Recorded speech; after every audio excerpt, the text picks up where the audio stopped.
Phone આવતા આટલી વાર કેમ લાગે છે? અત્યાર સુધી ઉર્મિલા નાણાવટીને ખબર પડી જ ગઈ હશે કે ક્રિશ અને રાધા શું કામ કરી રહ્યા છે. પણ આટલો સમય કેમ લાગ્યો?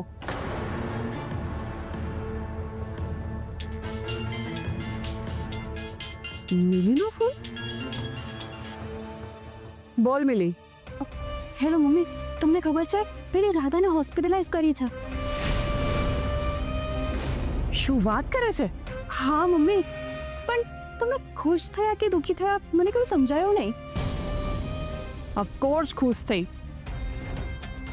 પણ આ અચાનક આવા ન્યૂઝ સાંભળ્યા ને તો શું રિએક્ટ કરું એ સમજાયું નહીં. મિલી, મને એક વાત તો કે, આ એવું તો શું થયું કે રાધાને હોસ્પિટલાઇઝ કરવી પડી? મમ્મી, એવું સાંભળ્યું છે કે એ સાઇટ પર કામ કરતી હતી અને અચાનક એને ચક્કર આવી ગયા ને પડી ગઈ.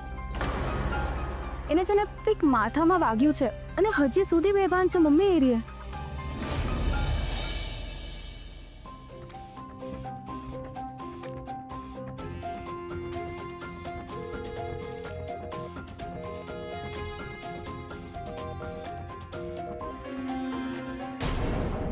મિલી, તો 1 મિનિટ ફોન ચાલુ રાખ. આ કિયારાનો કન્ટિન્યુઅસ ફોન આવે છે. ઠીક છે મમ્મી. હા બોલ કિયારા. વિડીયો જોઈને ઉર્મિલાનો પરિવાર હલી ગયો હશે નહીં? અરે એ નહીં, હું હલી ગઈ છું. મારો આખો પ્લાન ફેલ થઈ ગયો. પ્લાન ફેલ થઈ ગયો? હા, ઉર્મિલાને પહેલેથી જ ખબર હતી કે એનો દીકરો ને બહુ મજૂરી કરે છે.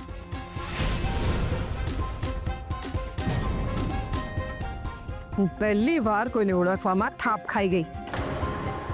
બાકી ઉર્મિલાના સ્વભાવ પ્રમાણે એ રાધા અને કૃષ્ણને આવું કામ કરવા માટે જવા જ ના દે. યા, મારો તો આખો મૂડ બગડી ગયો છે. એક મિનિટ. કિયારા, મૂડ બગાડવાની જરાય જરૂર નથી, કારણ કે બીજો ચાન્સ આપણી પાસે સામે ચાલીને આવ્યો છે. ચાન્સ? કેવો ચાન્સ? તું શું કહે છે મને કંઈ નથી સમજાતું. 1 મિનિટ, મિલીને કનેક્ટ કરું છું. 1 જ મિનિટ ચાલુ રાખ.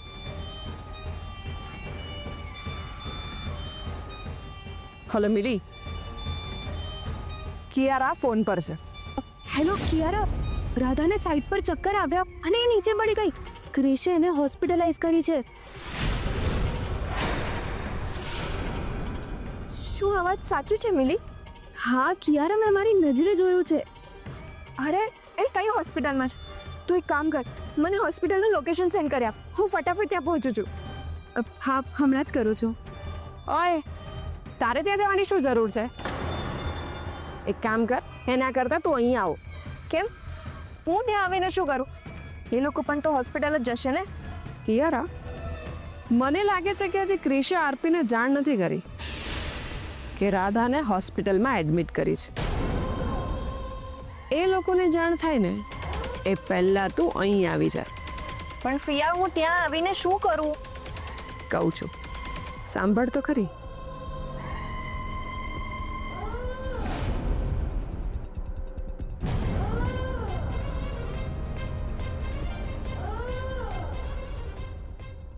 તો સમજી ગઈ? યસ, હા વખતે પ્લાન ફેલ નહીં થાય ફિયા.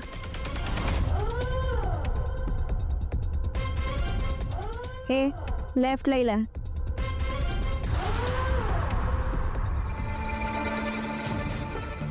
મિલી, હવે મજા આવશે. 2 શો જોવા મળશે, એક અહીંયા અને બીજો હોસ્પિટલમાં. તો મમ્મી, હું પણ ત્યાં શો જોવા આવી જાઉં? ના, તું ત્યાં જ રહે અને મને અપડેટ આપતી રહે, સમજી? ઠીક છે મમ્મી.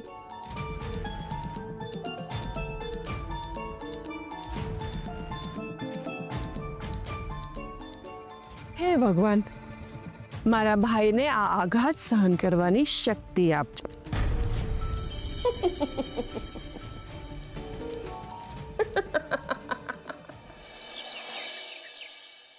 મમ્મી, રાધા ભાભી અને ક્રિશભાઈ આવું કામ કરતા હતા, એના વિશે તને ખબર હતી ને? તો આ જાણીને તમને દુઃખ ના થયું? થયું શૌર્ય, બહુ દુઃખ થયું. અરે જાણે માથે આગ ફાટી પડ્યો હોય ને એવું લાગ્યું. પણ હું શું કરું? અરે મારી પાસે કોઈ ઓપ્શન જ નહોતું. અને એટલે મન પર પથ્થર મૂકીને મેં આ વાત સ્વીકારી. મને મારા દીકરા ક્રિશ અને મારી વહુ રાધા ઉપર બહુ જ ગર્વ છે. અરે આપણું ઘર ચલાવવા માટે એ લોકો મજૂરી કરી રહ્યા છે, અને એ પણ હસતા મોડે. મોટા ભાઈની ફરજ તો ક્રિશ પૂરી કરી રહ્યો છે.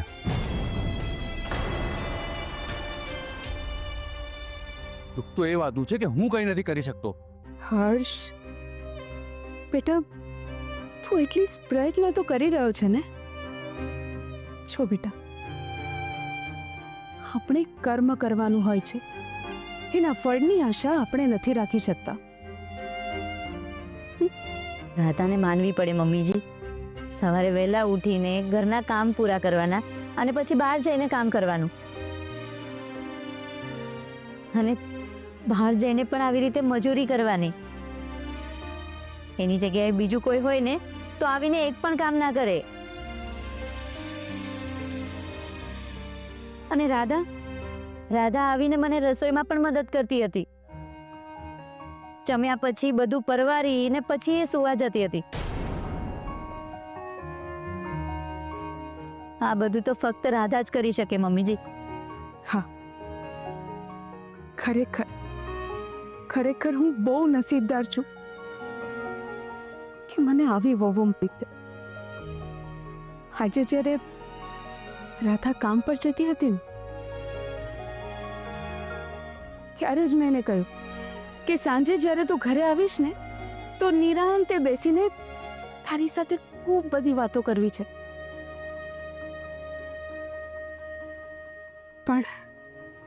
પણ રાધાએ જે આપણા માટે કર્યું છે ને એ ઉપકારનો બદલો હું કઈ ભાષામાં વ્યક્ત કરું એ જ નથી સમજાતું. મમ્મી મને માફ કરી દે. મમ્મી, મને એવું હતું કે રાધા ભાભી અને ક્રિશભાઈ કોઈ ઓફિસમાં જોબ કરે છે. અરે એટલા માટે તો હું નિશ્ચિંત હતો, અને એટલા માટે મેં જોબ લેવા માટે જોઈએ એવા પ્રયત્નો પણ નહોતા કર્યા. પણ મમ્મી, હવે હું રાધા ભાભી અને ક્રિશભાઈને આ કામ નહીં કરવા દઉં. હા, આપણે બધા ભાઈઓ ખૂબ મહેનત કરીશું અને રાધા પહેલાની જેમ નીલા સાથે ઘરમાં શાંતિથી રહેશે.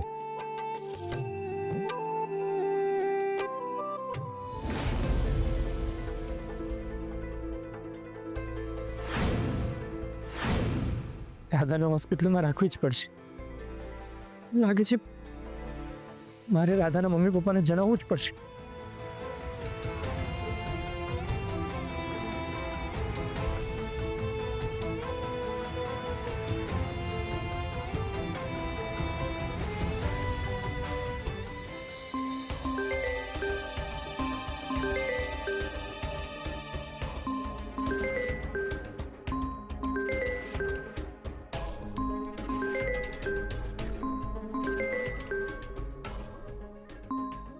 ક્રિશનો ફોન?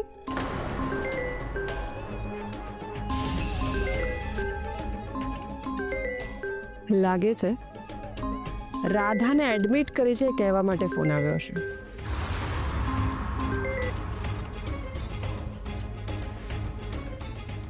પણ અત્યારે ભાઈને આ ન્યૂઝ ના મળવા જોઈએ.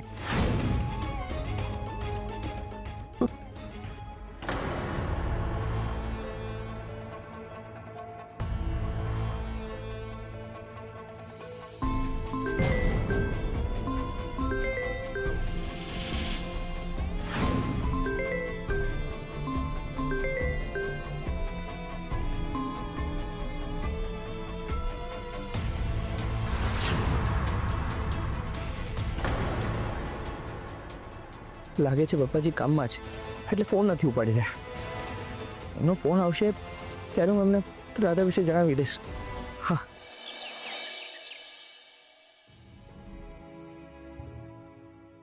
ભાઈ ભાભી જમવાનું પીરસું છું, ચાલો જમવા. હા આવ્યા મીતા.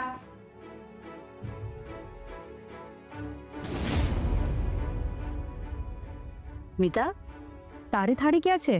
તું પણ બેસ ને અમારી સાથે. ભાભી મને ભૂખ નથી, હું પછી જમી લઈશ. તમે લોકો શાંતિથી જમી લો.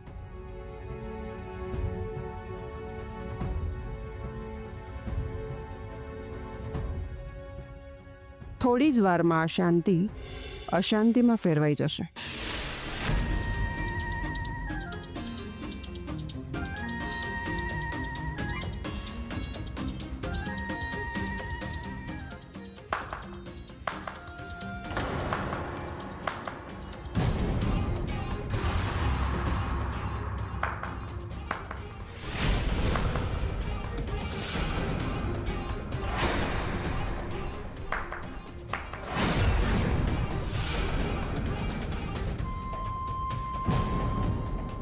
તું તારી હિંમત કેવી રીતે થઈ અમારા ઘરમાં પગ મૂકવાની?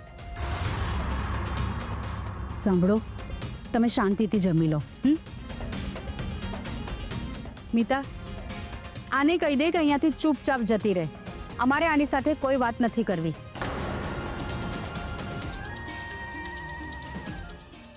ઓ ગોડ, કેવો ઘોર કળિયુગ આવી ગયો છે. પોતાની દીકરીને 2 ટાઈમ ખાવાના ફાફા છે અને અહીંયા એના મા બાપ મસ્ત એસીમાં બેસીને જમી રહ્યા છે. વાહ ફિયા વાહ.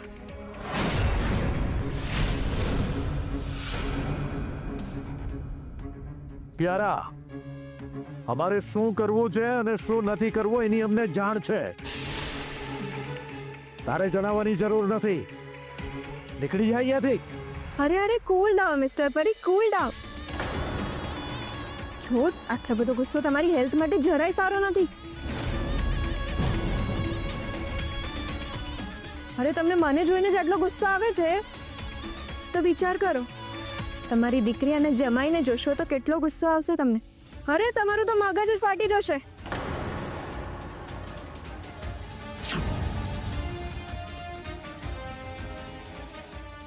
તું એમને એમ નહીં માને નહીં. એક મિનિટ.